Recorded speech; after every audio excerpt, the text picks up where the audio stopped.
Langosta Literaria. Bienvenidos a un nuevo podcast de La Langosta Literaria, un espacio para la literatura. El día de hoy tenemos un programa especial porque cumplimos un año. Están en cabina aquí Fer Belmont y Álvaro Ortiz, que son cómplices del podcast de La Langosta desde hace un montón de tiempo. ¿Cómo están? Hola. Hola, Jackie. Bien, ¿y tú? Bien, felices porque cumplimos un año. ¡Yay! Fiesta virtual. Nadie lo creía. Nadie lo creía, yo sí lo creía, qué poca Álvaro confianza. siempre creyó en este proyecto. Soy el único optimista. Aunque hace 3 minutos no pueda conectar, pero él siempre creyó en este proyecto. Aunque siempre nos batea para grabar, No las bloqueo. pero hoy no. No, y eso que hoy se cambió como 3 veces, porque hay muchos invitados. El día de hoy exactamente tenemos muchos invitados. Tenemos un festival de invitados que nos van a venir a recomendar distintos libros para estos momentos y para festejar el primer año del podcast. Ya están aquí en esta cabina virtual los dos padrinos de La Langosta Literaria, Eduardo Flores, coordinador del equipo de redacción en Penguin Random House, y Ana Guerrero, editora de Bolsillo, entre otros sellos editoriales también de Penguin. ¿Cómo están, Lalo, Ana? Hola, Jackie, ¿cómo están? Hola, Ana. Suena bonito eso de padrinos. Sí, estuvieron ustedes el primer episodio de La Langosta Literaria del podcast, donde platicaron de el futuro de los libros. ¿Sabes que nos hace falta Joaquín, entonces? Sí, al ratito entra el otro padrino. Pieza angular, ¿no? También, porque... Claro. Yo también, antes otra cosa, yo quiero felicitar a La Langosta, porque es algo muy bonito que ya se cumple un año de este proyecto. Ha sido muy interesante escuchar los podcasts de todos. Y pues en especial quiero felicitar a Jackie, a Álvaro y también a Joaquín, que creo que son de las piedras angulares de este proyecto, que lo han cuidado muchísimo y que han trabajado un montón para que esté como esté ahora. Entonces, felicidades. También a Fernanda Belmont, a Carla Bañuelos, que también han organizado algunos de los otros podcasts, También. y a los otros brand managers. Entonces, creo que es un trabajo colaborativo. Sí, totalmente. Sí, y también a quienes han participado y han regalado mucha parte de su tiempo para poder grabar, para poder reunirnos y platicar y cómo hacerlos. Lo que también queremos, obviamente, es que nos platiquen alguna recomendación de un libro que sea su favorito durante este año o que estén apreciando bastante en este año muy peculiar que hemos tenido. Bueno, yo quería hablarles de uno de los libros que más me ha impactado en los años que llevo en Penguin y que le he recomendado yo creo que a todo el que se me ha cruzado. Es La amiga estupenda de Elena Ferrante. En realidad toda la saga napolitana de Elena Ferrante, la primera novela de esa saga es La amiga estupenda. Lo que retrata es la amistad de dos mujeres en Italia de mitad del siglo XX y cómo se va transformando también como en distintas épocas de su vida, ¿no? Es una amistad pues bastante peculiar porque hay toda esta idea acerca de que las mujeres no pueden ser amigas de otras mujeres, ¿no? Lo que nos muestra Elena Ferrante o lo que retrata es como esta amistad pues sumamente pasional incluso, ¿no? Entre estas dos mujeres muy inteligentes además, porque otra de las cosas como de los puntos angulares de la saga es como el tema de la educación de las mujeres, que es una de las cosas que a mí más me impactó. Las dos protagonistas son Lila y Lenú. Se hacen amigas un poco compitiendo desde que son niñas, se retan una a la otra y ese continuo desafío entre ellas crece con los años a otras cosas, ¿no? Ya no solamente a los juegos, también es en la escuela, en la vida sentimental, la maternidad, el matrimonio y la vejez. Lila es una chica que es como muy brillante, excepcional, con una inteligencia muy, muy aguda, pero no tiene la oportunidad de ir a la escuela, ¿no? Se enfrenta como al hecho de que sus papás no creen que las mujeres necesiten educación. Ella tiene como que abrirse paso en la vida con las armas que tiene, ¿no? Que básicamente pues es las herramientas que las mujeres tienen, ¿no? Que es su propio cuerpo, su uso de la inteligencia emocional para como la convivencia con otros personajes. Y bueno, también está por la otra parte Lenú, que también es una chica muy lista, pero que todo el tiempo vive acomplejada por la chispa de Lila, ¿no? Es una chica como muy dedicada a la escuela, crece hasta convertirse en académica y después en escritora. Y su camino es el de sentir que ella vale por sí misma, ¿no? La vemos en las distintas fases de su vida, descubrir, entre otras cosas, el pues la vida académica, el feminismo y también como cuál es el cuestionamiento de su relación con otros hombres, ¿no? Con los que está en su familia, con los hombres con los que comparte su vida sentimental. Yo me bajé los ebooks y me los leí todos en un fin de semana. Nunca me había pasado eso. Empecé con el primero y después simplemente no hice otra cosa durante esos 3 días más que leer y leer hasta que acabé los 4 libros. Y al otro día, yo recuerdo que llegué y le dije a alguien, tienes que leer esto, y se los mandé a mi mamá. Mi mamá también los leyó y luego cuando salió la serie de HBO, pues nos emocionamos juntas porque a ella también le había gustado muchísimo la novela y a cada una de nosotras nos recordaba distintas cosas, ¿no?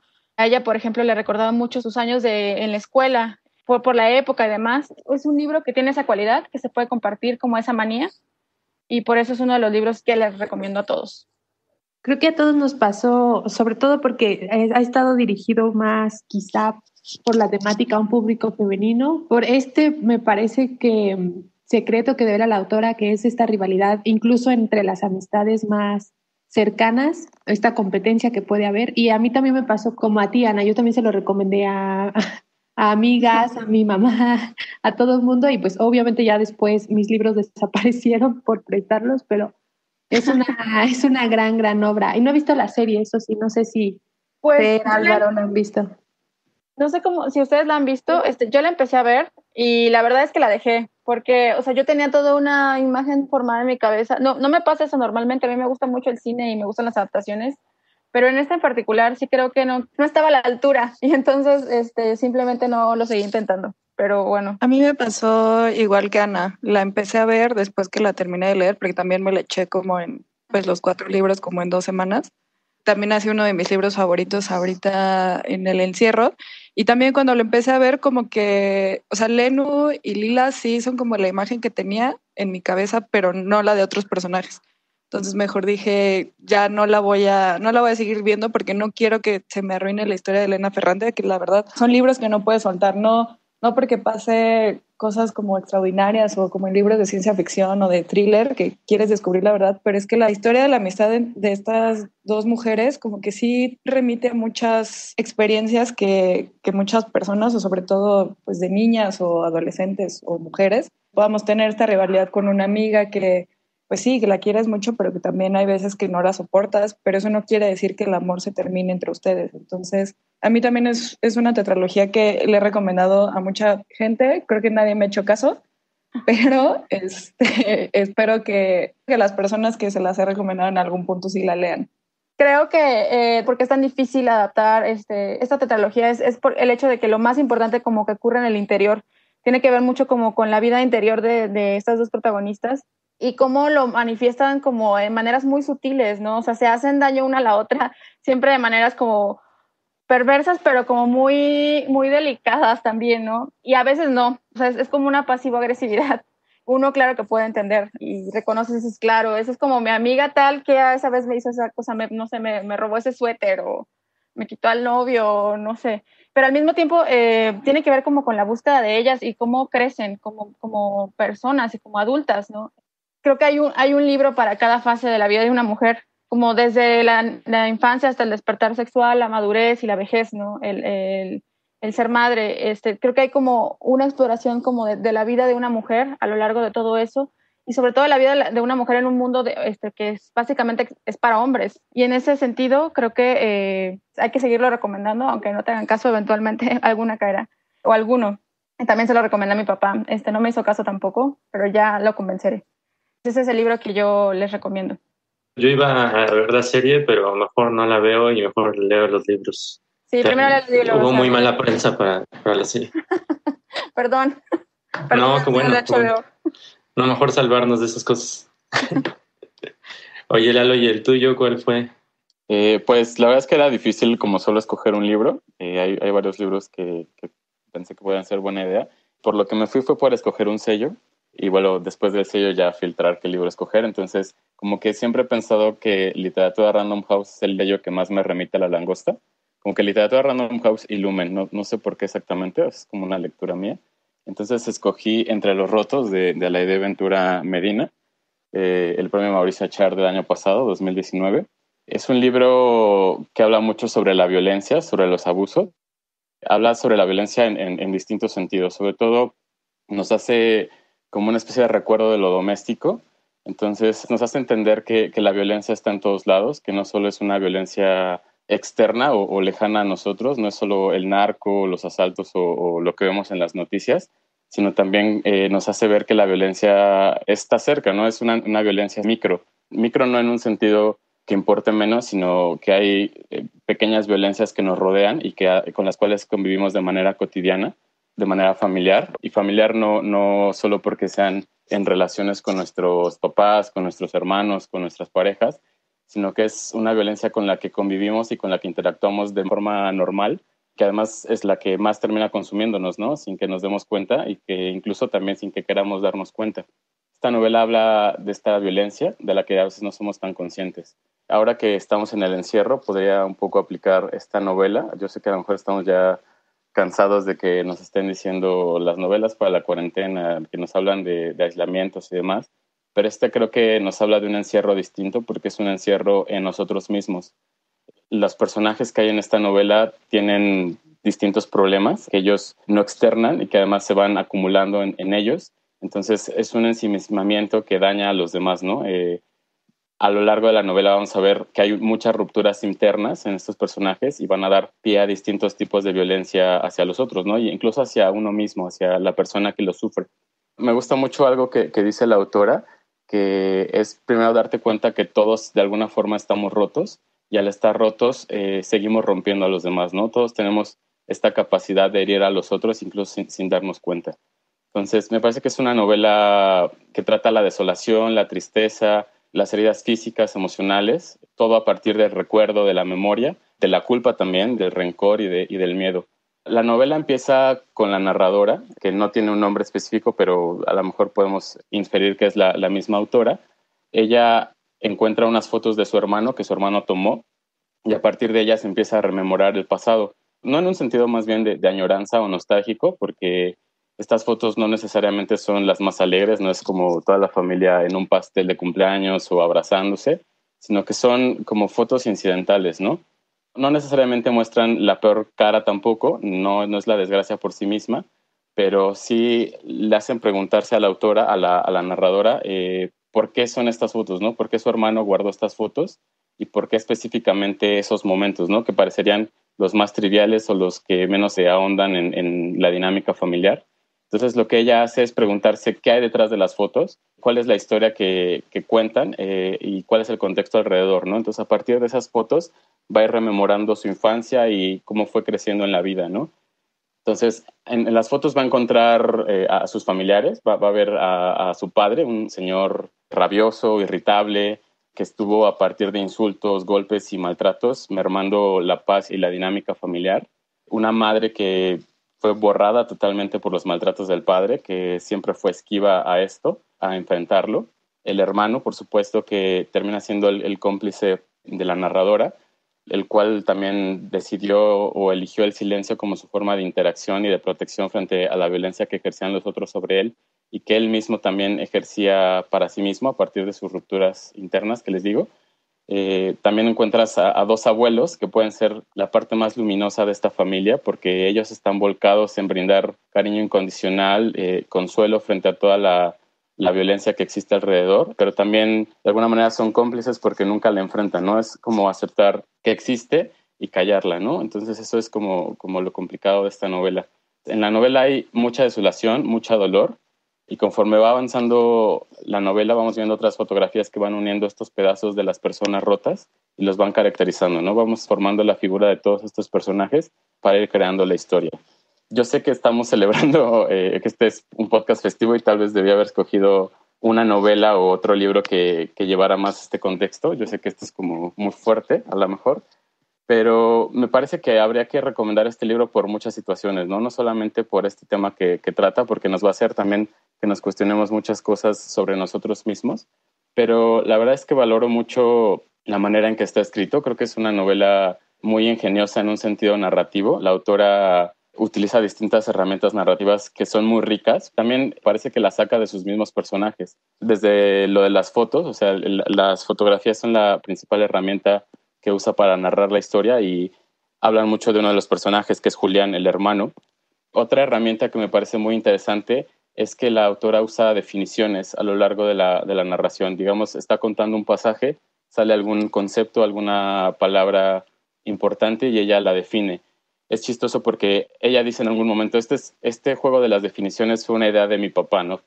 Papá fue el que lo inventó, pero también ahí esconde violencia, porque en realidad lo que pasa es que el papá en algún momento le avienta el diccionario a Julián, al hijo, y le dice, para que aprendas a usar las palabras, ¿no? Entonces, a partir de este acto violento, la hermana toma el diccionario y entre los dos empiezan a leer definiciones al azar, y a lo largo de la novela vemos definiciones que sí, en algún momento son cuadradas o solamente lo que dice el diccionario, pero lo que más valoro de estas definiciones es que ella va complementándolas con características de los personajes o con pasajes y nos da una definición distinta, ¿no? Una perspectiva distinta de esto. Por ejemplo, tengo muy presente cuando define diminutivo, que dice como es pequeño, habla del cuidado, de la pequeñez, y dice algo así como es un apelativo cariñoso, nos lleva al cariño, y al final termina diciendo Julián nunca fue Juliancito. Entonces, eso es muy fuerte, ¿no? Pensar que ahí vemos que en realidad nunca hubo un cariño hacia Julián. Entonces, eso está muy padre.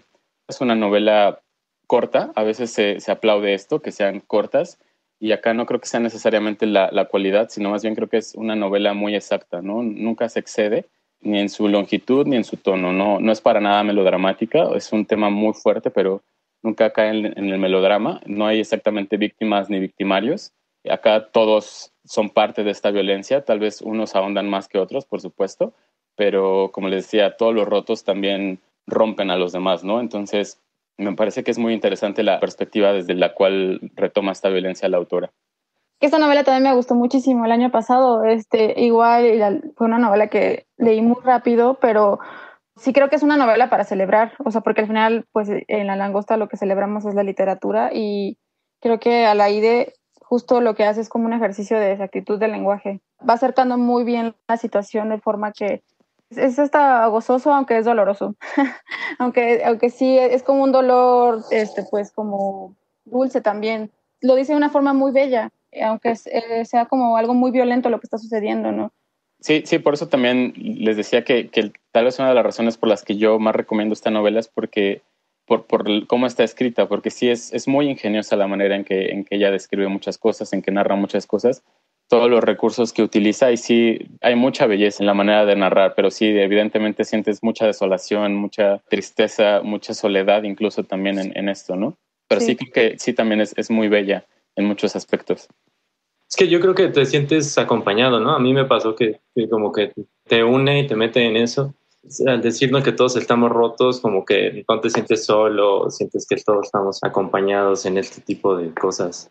Sí, que no es como un sufrimiento aislado, ¿no? Que todos podemos caer en eso, ¿no? Sí, y aprender y entendernos todos. Como que le pone términos a cosas que no sabías que duelen, ¿no? Pero que sí, o sea, más bien como que no sabes cómo expresar. Y ella de alguna manera siempre da con la palabra precisa. A mí eso es lo que me sorprendió mucho de lo que hace Alaide. Siempre como que encuentra el término exacto o la expresión para decir algo que es muy difícil como cercar con el lenguaje. Sí, exacto. Yo creo que esa es la palabra que más diría. Es una novela muy exacta. Tiene los términos adecuados, la longitud adecuada, no se pasa de nada, ¿no? O sea, está como muy, muy bien estructurada. Entre los rotos y La amiga estupenda de Elena Ferrante. Muchas gracias, Ana. Muchas gracias, Lalo. Y pues a leer. Gracias, Jackie. Nos vemos. Gracias. Estén muy bien, chicos. Felicidades otra vez. Gracias. Muchas gracias también a ustedes. Gracias. Seguimos con nuestra lista o avalancha de invitados en este aniversario de La Langosta Literaria. Y ahora nos acompañan Joaquín y Amanda Calderón, que también han participado en varios podcasts de La Langosta Literaria, que Joaquín es el tercer padrino del que hablábamos hace un rato. Preguntarles cómo están y también que nos den pues su recomendación obligada del libro. ¿Cómo estás, Joaquín? Hola, Fer, muchas gracias por invitarme, también a Álvaro, a Jacqueline, a Amanda. Me gusta mucho estar con ustedes hablando un ratito en en el momento en el que grabamos. Tengo frío, y se los dije hace rato. Entonces, pues espero que mi recomendación vaya calentando un poquito mi espíritu, aunque sea. ¿Ustedes cómo están? Muy bien, también con frío. Igual con frío. Sí. Oye, Joaquín, y pues felicidades para ti, porque debes de ser el que más presentaciones tiene, si no me equivoco. Pues O ojalá con que no, David. porque... ¿Sí? Sí tiene, porque ojalá que no. Es consentido del imagínate, podcast. pobres de nuestros escuchas que deben estar soportando mi voz. No, pues la verdad el proyecto es algo que a mí me entusiasmó mucho desde el principio, o sea, cuando Jacqueline empezó a gestionarlo todo, ella y Álvaro y todos quienes me han invitado a estos programas, siempre lo hago con mucho entusiasmo. No sé si eso se traduce realmente en número de gente que nos escucha, pero yo estoy muy entusiasmado siempre. Muchas felicidades también a ustedes. Muchas gracias. Y sí, la verdad es que sí se ha transmitido porque han crecido bastante el número de escuchas, sobre todo comparándolo con cuando empezamos. Entonces también muchas gracias a todos los que nos regalan tiempo para escuchar. ¿Y cuál es tu recomendación, Joaquín? En realidad tuve problemas técnicos ayer, entonces no sabía que existía una lista en la que íbamos a hablar todos. Yo quería recomendar Entre los Rotos, pero ya hablaron mucho de la novela. Entonces tenía una opción B, que en realidad era mi primera opción, pero cuando vi que ya me la habían ganado, regresó a tomar el lugar. El libro que quiero recomendarles, yo creo que les va a gustar, al menos Álvaro, por lo poco que hemos hablado, espero que a ti te guste en particular, ese de Éramos unos niños, de Patti Smith. Yo la Sí, verdad, cómo no. Sí, me gusta tu conozco recomendación. por Álvaro. Sí, es un libro que no es una novela, es más bien una reconstrucción narrativa, una especie de memoria de esta cantante de música Patti Smith. Ella en particular hace un recuento de su vida en relación a Robert Mapplethorpe, que si no lo ubican, Robert Mapplethorpe fue un artista visual muy famoso, como en Patti Smith, artistas muy importantes para Estados Unidos en la década de los 50 y los 60. Ellos se conocieron siendo muy jóvenes, tuvieron una relación que ahí, no sé, casi era de noviazgo, no era de noviazgo, eran amigos.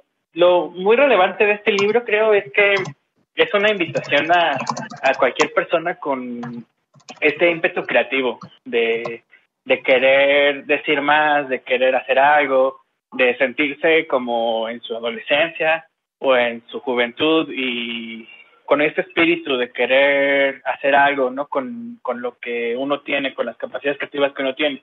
Entonces Patti Smith y Robert Mapplethorpe empiezan a buscar esta búsqueda creativa juntos y de alguna manera esto los lleva a conocer a muchos de los artistas más relevantes en Estados Unidos y en el mundo a lo largo de su vida, que bueno, pues sí termina de una manera muy trágica para Robert Mapplethorpe, pero yo creo que es un libro que a mí me gustó mucho cuando lo leí. De hecho, es el libro que más he regalado por alguna razón. O sea, una vez estaba en una fiesta y llegó un compañero, era una fiesta mía, que es muy raro porque yo casi no hago fiestas, pero estaba en una fiesta mía y un amigo llevó a otro amigo y él estaba viendo en mi librero y vio el libro y me dijo que le gustaba mucho y que no lo había leído y yo le dije, llévatelo, sí, adelante. En otra ocasión a una compañera de mi anterior trabajo también se lo regalé porque le gustaba mucho Patti Smith y yo creo que esta recomendación es un poco pues un regalo también para mí de dárselo a los lectores porque creo que vale mucho la pena. Insisto, no cualquier persona que tenga ganas de sentirse motivado a escribir o a llorar, estaría bueno que lo leyera. Oye, pues comparando con Entre los Rotos, que pretendía ser tu otra recomendación, como que Robert y Patti se unen por eso, ¿no? Porque se complementan muy bien entre sus personas y de dónde vienen y se conocen cuando a ella la viene persiguiendo a alguien y abraza a Robert para que la ayude, ¿no? Sí, es bonita la relación. Es una relación que hacia el final de sus vidas se hace como más extraña, principalmente por las inquietudes creativas de cada uno, pero es muy encantadora, como cómo se conocen. Igual hay un fragmento, no sé si lo recuerdas, Álvaro, cuando están en Central Park y están jugando, están corriendo, están haciendo como arte y entonces la gente como que los critica, los ve y dicen así como, ¿qué es lo que están haciendo esas personas de ahí? Y hay un niño que sí le pregunta eso a su papá y el papá le dice como, déjalos, están jugando, ¿no? Solo son unos niños. pero ese solo son unos niños, que es más bien de donde sale el título del libro. Es como una alegoría, metáfora, a que son artistas, ¿no? Que el arte es juego. Y eso es algo que conmueve porque en principio es una relación muy buena, de mucha comunicación y muy estrecha, y poco a poco se van rompiendo, como dices, Álvaro, ¿no? Entonces sí se va quebrando por salud, por sus otras relaciones. Entonces, pues sí está fuerte. Y es bonito porque estuvieron juntos el tiempo que tenían que estar juntos, ¿no? Como que aprendieron juntos lo que tenían que aprender, crecieron y después cada quien empezó a tomar su rumbo. Por cierto, están de bolsillo. Pues muchas gracias, Joaquín. No, gracias a ti, gracias a ustedes por invitarme. También nos acompaña Amanda Calderón, que también ha participado en algunos podcasts. ¿Cómo estás, Amanda? Nos cuentes un poco en qué programas has participado y cuál es tu recomendación que nos traes para los lectores. Claro que sí. Hola, Fer. Hola. Pues para La Langosta realmente me parece que solo he participado en uno, en el de Lecturas de la Cuarentena. Oye, pero el de Neil Gaiman que hicimos no fue para La Langosta. Claro que fue para La Langosta, tienes toda la razón. Sí. Gran episodio, muy divertido. Sí, fue uno de los mejores que he hecho, me parece. Me pueden preguntar a Álvaro, se rió mucho de nosotras. Pueden buscar. Sí, yo soy muy feliz de ese combo. Pero sí, básicamente ha sido el de Neil Gaiman y el de Lecturas de la Cuarentena. La mayoría de los episodios en los que he participado se enfocan más en Me Gusta Leer, en el podcast de Me Gusta Leer. Pero me emociona mucho estar en este episodio de aniversario. Además, felicidades a todos los chicos de La Langosta por este primer aniversario. Y en cuanto a la recomendación, me metí de infiltrada para escuchar a mis compañeros y sus recomendaciones anteriores. La mía es un libro que está publicado bajo el sello de Nova, así que pues es un libro de ciencia ficción. Tal vez está un poco fuera de lo que han recomendado hasta el momento, me parece, pero a mí me encanta la ciencia ficción, así que les quiero recomendar este libro. Tal vez lo conocen, lo han escuchado, porque fue un libro que tuvo muchísimo impacto cuando salió publicado, que es el libro de El problema de los tres cuerpos, de un autor que además es chino, que se llama Cixin Liu. Le voy a decir Liu de ahora en adelante para no meterme en problemas. Novelón.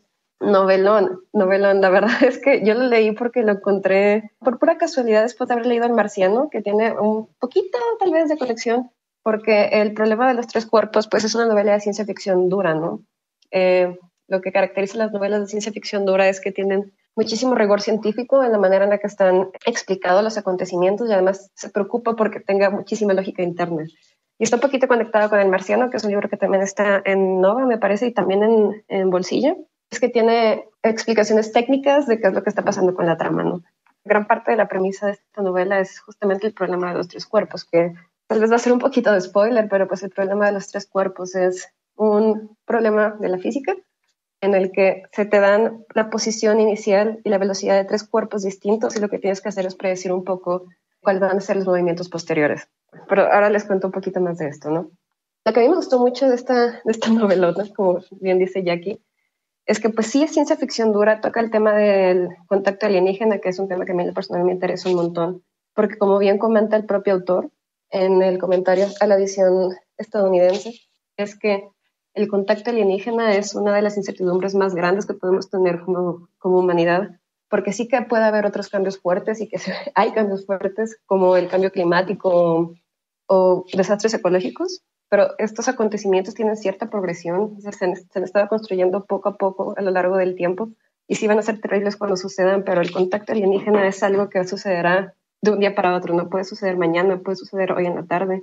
Y esta incertidumbre ante la aparición de un otro, o incluso la mera conciencia de que existe un otro, es algo que puede impactar a nuestra civilización de una manera que no tenemos ni idea de cómo va a suceder, ¿no? Bueno, El problema de los tres cuerpos es el primer volumen de una saga. Me parece que se llama, o sea, se la conoce en español como el nombre del primer título, que es El problema de los tres cuerpos, pero originalmente tiene una traducción más o menos como Rememorando el pasado de la Tierra.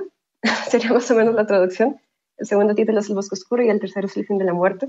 Y pues esta novela ganó el premio Hugo y fue nominada para Logos y el Nebula. O sea, fue tan fuerte el impacto de este libro que fue la primera novela no escrita originalmente en inglés que fue galardonada con este premio. Ha tenido recomendaciones por George R. R. Martin y Zuckerberg, que fue también muy recomendado por Barack Obama, porque es que de verdad es un novelón, y aquí también puede confirmar esto. Les voy a contar un poquito de la trama, solamente para que sepamos un poco de qué va y a ver si les interesa leerla. Como les comentaba, pues este libro está ambientado en un tal vez contexto que no nos es tan familiar, que es la cultura china. Específicamente está con el trasfondo de la Revolución Cultural China, que es una especie de iniciativa gubernamental para tener fuertes avances tecnológicos, ¿no? Y sobre este telón es que se desarrolla toda la trama. El marco principal de esta novela es un misterio, ¿no? Hay dos personajes que se llaman Miao Wang y Yang Shi, que son llamados para investigar la muerte de varios científicos. Muerte misteriosa, aparente suicidio, no saben realmente qué es lo que está pasando. Y en medio de la investigación descubren que hay un canal de comunicación global de varios países que se están preparando para una guerra. No saben exactamente quién es el enemigo, creo que ya les spoileré un poco, pero se ha hecho contacto alienígena causada un poco por una institución que se encarga de enviar ondas al espacio, justamente provocada o más bien consecuencia de la Revolución China, y se han hecho un contacto alienígena, así que se prevé una invasión. En el marco de esta investigación, Miao, uno de los investigadores, descubre un juego. Es un juego complicadísimo porque además la única manera de ganarlo es tener conocimientos muy profundos sobre la ciencia y la física. Es el problema justamente de los tres cuerpos que les comentaba anteriormente. Está todo enmarcado en una sociedad que está viviendo en un planeta y tienen dos épocas distintas, ¿no? La época de estabilidad y la época de caos. En la época de estabilidad pues están viviendo tranquilamente, no hay ningún suceso muy trágico, pero de repente, de un día para otro, sin saber exactamente cuándo, llega la época de caos, en el que el clima cambia drásticamente de frío a caliente, nunca sabes hacia qué lado se va a ir, ¿no? Así que el problema de los tres cuerpos, básicamente, y a grandes rasgos, es que tienes que descubrir qué es lo que va a suceder, ¿no? O sea, para que la civilización sobreviva el tiempo más largo posible. Está padre, la verdad, este juego, porque además vemos algunos cameos de personajes como Aristóteles o Newton, que están dentro del juego intentando descubrir cuál es el misterio, ¿no? Y pues tenemos el juego, la investigación y de fondo la inminente invasión alienígena. Tal vez va a ser un spoiler, pero básicamente la muerte de los científicos, este aparente suicidio, pues sí tiene un poco de relación con esta invasión. No les voy a contar más para que no les cause mucho spoiler. Pero a mí la verdad este autor me gusta mucho. Hasta el momento solo he leído el primer título de la trilogía, pero como bien dice este hombre, la verdad es que la ciencia ficción a mí me gusta muchísimo. La ciencia ficción dura este fue justo el primer libro en el que me empecé a introducir en ella, porque pues sí requiere un poquito más de atención y dedicación por todo el rigor científico que maneja. Pero como bien dice el autor, Cixin Liu, pues el atractivo más grande de la ciencia ficción es poder crear mundos imaginarios, ¿no? Y las historias más hermosas de la humanidad, y tal vez las más magníficas y aterradoras y difíciles de concebir, son enmarcadas por la ciencia, que tal vez a veces no es tan notoria, porque este tipo de ciencia ficción está encerrada en ecuaciones frías, que tal vez no se sabe leer, pero justo en esa encrucijada donde podemos encontrar historias que tienen una perspectiva tan amplia, que toca tantos temas y que es tan profunda y tan bien armada como esta novela, que pues básicamente no nos podemos perder. Así que esa es mi recomendación. El problema de los tres cuerpos, de Cixin Liu, publicada por Nova. Y lo que también tiene esta gran novela, creo que reflexiona muchísimo sobre quiénes somos, qué hacemos y por qué estamos donde estamos, o nos invita a reflexionar sobre eso. Y a mí me acuerdo una de las reflexiones que me pasó durante toda la saga es que te invita a pensar en dos posibles realidades y las dos son terribles o podrían ser terribles. Y la primera es aceptar que no estamos solos o aceptar que estamos solos. Y me parece que esa segunda opción de pensar que no hay nadie más en el universo también podría ser una consecuencia para la humanidad en general, ¿no? A mí es una novela que me gusta muchísimo, muchísimo, y sí, por favor, lee la segunda y la tercera parte porque todavía son mucho mejores que el primer libro. No, claro que la voy a leer porque me pareció también, justo como estás diciendo, Jackie, muy interesante esta pregunta. O sea, primero, cómo el personaje principal de alguna manera representa la humanidad entera y cómo reaccionaría ante una invasión y o contacto alienígena, pero también nos pone otras preguntas que yo no me había planteado hasta ese momento, como queremos tener contacto con otras civilizaciones, y en caso de que lo tengamos y podamos tener alguna especie de injerencia, podríamos o quisiéramos eliminar a toda la humanidad como consecuencia de este contacto alienígena si pudiéramos. Así que, pues, interesantísimo. Sí me voy a aventar los próximos 2 títulos, ya aquí te lo prometo, y hablamos al respecto después. Oigan, y va a salir película, ¿no? Preparándome para este podcast estuve investigando y aparentemente está en pausa. Así que ya veremos. Está súper bien. Yo creo que el gran plot twist que les hace falta a 2020 es que los aliens nos den la vacuna del coronavirus. Okay. Es algo que es en serio. Sí, broma, pero es en serio. Perdón, Joaquín. Sí, la verdad es que es lo único que nos falta. Y a estas alturas tampoco lo veo tampoco probable. Pues muchísimas gracias, Amanda, Joaquín, por estas recomendaciones. Nos las llevamos también de tarea para leer en estos momentos. Y acaban de entrar en cabina Romeo Tello y Juan Carlos. ¿Cómo están, Romeo, Juan Carlos? Hola, ¿qué tal? ¿Cómo están todos? Muchas gracias por invitarnos, por recibirnos. Muchas felicidades a todos los compañeros de La Langosta, los he estado escuchando. Y felicidades, Langosta Literaria Podcast, por su primer aniversario. ¿Qué tal? ¿Cómo están todos? Es un placer estar aquí con ustedes. Ha sido un placer estar colaborando este año, estar escuchándolos hoy y pensar qué presentar para esta fiesta. Va un abrazo grande, grande a todos los que lo hacen posible y sobre todo a la gente que nos escucha, que permite que continúe la magia del libro, de la inteligencia, de los mundos posibles. Muchas gracias a ustedes. Han estado ya en un par de capítulos de este podcast y cuéntenos un poquito cuáles son esos episodios, sobre todo los episodios que más les ha gustado participar y que les gustaría recomendar también a los escuchas. Yo he estado en uno que hice con Ariel sobre Borges. Ese me gustó por obvias razones. También hice uno que me gustó mucho, participé en uno con Miguel Ángel Moncada y Ángel Olmedo sobre el oficio del editor. Hice uno también contigo, Jackie, y con Eduardo y con Joaquín sobre el Nobel de Literatura, y quizás alguno más que ahora se me escapa. Uno con Marta Peirano, con Diego Salazar sobre los peligros de Internet, y también el podcast especial que hicimos sobre Ramón Córdoba. Fueron un montón. ¿Perdón? Entonces, Romeo. Los otros que fueron los libros de la década. Sí, los libros de la década también. De los más escuchados. Perdonen por brillar. ¿Y tú, Juan Carlos? Yo he participado realmente muy pocos, fíjense, me muero un poco de envidia cuando escucho al buen Romeo. Si no mal recuerdo, yo he participado en 2 únicamente, uno acerca de migración y otro con David Velázquez acerca de divulgación científica. Ese estuvo buenazo. Sí, también el de divulgación científica es uno de los más escuchados dentro de La Langosta. Sí, y el de desinformación, ¿no? De la digital. Sí, el de desinformación también. Claro, es cierto, con Enrique Calderón, ¿sí? Sí. Es verdad, son 3, qué gusto.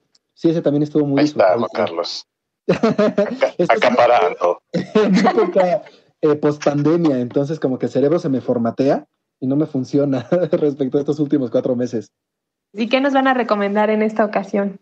Yo quiero recomendarles una novela que publicamos en 2018 en Caballo de Troya, en ese sello tan especial que lamentablemente en estos momentos se encuentra en pausa, una novela de Sandra Holguín llamada La ciudad antes llamada Distrito. Antes de platicarles propiamente de la novela, quisiera contar la anécdota en torno a su publicación. La verdad, más bien me estoy balconeando yo, pero es algo que ya he contado en otras ocasiones y que Sandra además conoce cuál fue mi primera reacción o mi primera impresión cuando me presentó la novela.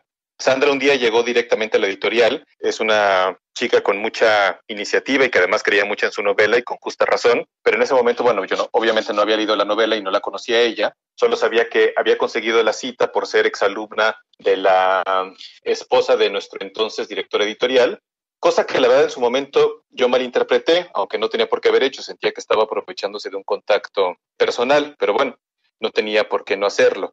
Cuando me habló de su novela, me dijo que era una reescritura en clave contemporánea de la Ilíada. Todo ello me parecía sumamente pretencioso. Decía, reescribir la Ilíada no es cualquier cosa, pues, ¿no? Y en clave contemporánea, aprovechando un contacto personal, en fin, todo eso debo reconocer que me generó muchos prejuicios. Y nada, recibí su novela y debo de reconocer que la dejé reposando en mi escritorio un rato. Se la di a leer a una lectora en cuyo criterio confío mucho.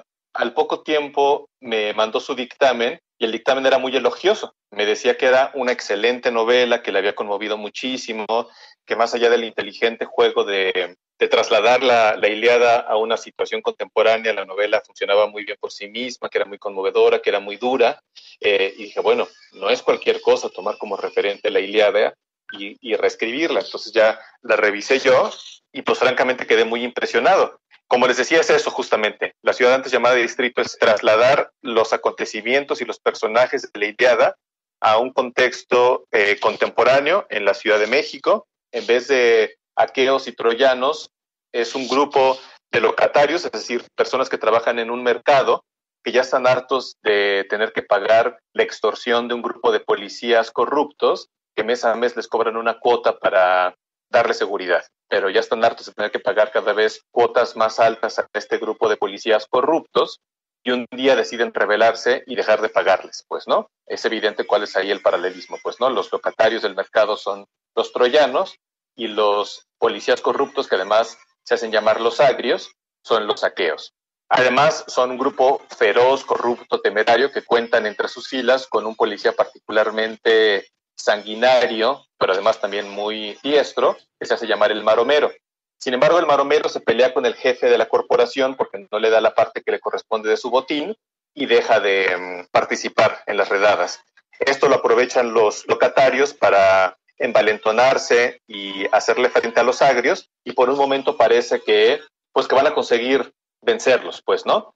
Ya no les he hecho a perder más la historia, porque además, bueno, si han leído la Ilíada sabrán más o menos qué es lo que pasa, pero les digo, la verdad es que la novela es extraordinaria, es conmovedora, es durísima, nos demuestra además por qué los clásicos son lo que son, porque siguen diciéndonos cosas, porque los símbolos que contienen siguen siendo válidos. En vez de dioses que intervengan en favor o en contra de los hombres, en esta novela hay funcionarios públicos a cuyo capricho se encuentran los hombres, de acuerdo a lo que más les convenga, en determinado momento apoyan a un bando o al otro, pero de verdad que la novela es extraordinaria, está sumamente bien contada, tiene un excelente lenguaje poético, pero que nunca cae en cursilerías. De verdad que se las recomiendo muchísimo. Bueno, la edición en papel es bellísima porque las portadas que hizo para esa salida de Caballo de Troya Daniel Bolívar son extraordinarias, pero también está la edición en libro electrónico. Así que no se me puede ocurrir un mejor libro para recomendarles en este primer aniversario de La Langosta Literaria que La ciudad antes llamada Distrito, de Sandra Holguín. Esa sería mi recomendación. Tú me recomendaste ese libro, querido Romeo, hace ya... Ajá. Y qué descubrimiento, qué potencia. La Ilíada como uno de mis libros favoritos. No, cuando leí esto, yo también me aproximé inicialmente, tal vez heredado por ti, con cierto resquemor, ese que mencionabas al principio, de que, híjole, qué labor literaria tan pretenciosa parece ser. Pero la historia funciona muy bien. Sí, funciona muy bien. Crea unas intensidades que efectivamente tienen su correlato, ¿no? Con la Ilíada. Y agradezco una y mil veces que me la hayas recomendado. Por tanto, quien esté escuchando este bonito podcast, pues tómelo casi como imperativo ético, ir, buscar y leer este libro, que lo va a disfrutar. Sin duda una gran novela y también de una narradora mexicana muy, muy joven, entonces seguramente también nos va a dar próximas nuevas alegrías literarias. Y Juan Carlos, ¿tú qué nos vas a recomendar? Yo les voy a hablar de depresión, mucha depresión. Y qué raro, ¿no? Haber elegido un libro así, que se llama tal cual, Depresión, la noche más oscura, para hablar de él en un festejo, que a final de cuentas esto es lo que estamos haciendo ahora mismo. Pero después de pensarlo mucho me decidí y creo que hay muy buenas razones para hacerlo. Bueno, lo primero que quiero decir es que una de las razones por las que estoy ahí en la editorial es justamente por esta vena nerd que tengo. Me gusta mucho la ciencia, estoy a cargo de uno de los sellos que tratan con mayor asiduidad la ciencia y la divulgación científica. Y cuando hablo de este libro, hablo de uno de los libros que más se acoplan a este gusto que yo tengo, a esta tendencia que yo tengo y que me gustaría que todos en este bonito país desarrolláramos más, que es pues, el pensamiento científico, el escuchar a las mejores fuentes posibles, el reflexionar del modo más pulcro que se pueda. ¿Este libro de qué nos va a hablar? Pues es transparente en su título. Va a hablarnos de la depresión máxima, la peor cara de la depresión, de esta situación emocional que llega a ser psicopatológica, y nos va a hablar de este fenómeno en un momento en el que todos estamos cerca de él o en riesgo de acercarnos o caer directamente en él, en un momento en el que estamos o bien en cuarentenados o saliendo de la cuarentena, enfrentando en todo caso una pandemia, y vamos a necesitar muchísima información muy buena de cómo mantener nuestro equilibrio mental, emocional, en un contexto como este tan tremendo que nos está dejando caer encima 2020 con toda su fuerza. Hay muchísimas obras y muchas muy interesantes que desde distintas perspectivas nos proponen qué hacer cuando uno está triste, agüitado, bocabajeado, deprimido, etcétera, etcétera. Van, por supuesto, desde la autoayuda o desde aproximaciones esotérico, religiosas, místicas. Cuando estamos enfrentando el peor rostro de la depresión, o cuando podemos enfrentarlo, o alguien de nuestra familia o conocido enfrenta una situación así, muy probablemente lo que mejor nos haga y lo que haremos bien en buscar sea las mejores opciones que tiene la humanidad en su arsenal para enfrentar esto. Y esto es lo que compendia y lo que nos da esta obra de Jesús Ramírez Bermúdez, uno de los neurólogos más lúcidos de esta, pues de su generación. ¿Qué es lo que hace este libro entonces? Define con toda claridad, con toda precisión, sin ningún tipo de misticismo, de qué estamos hablando cuando hablamos de depresión y qué se puede hacer. Esta, por supuesto, es una parte utilísima, tal vez la más del libro, en la que nos dice, oigan, estas son las terapias que sí funcionan, estas son las terapias que mejor ni se acerquen.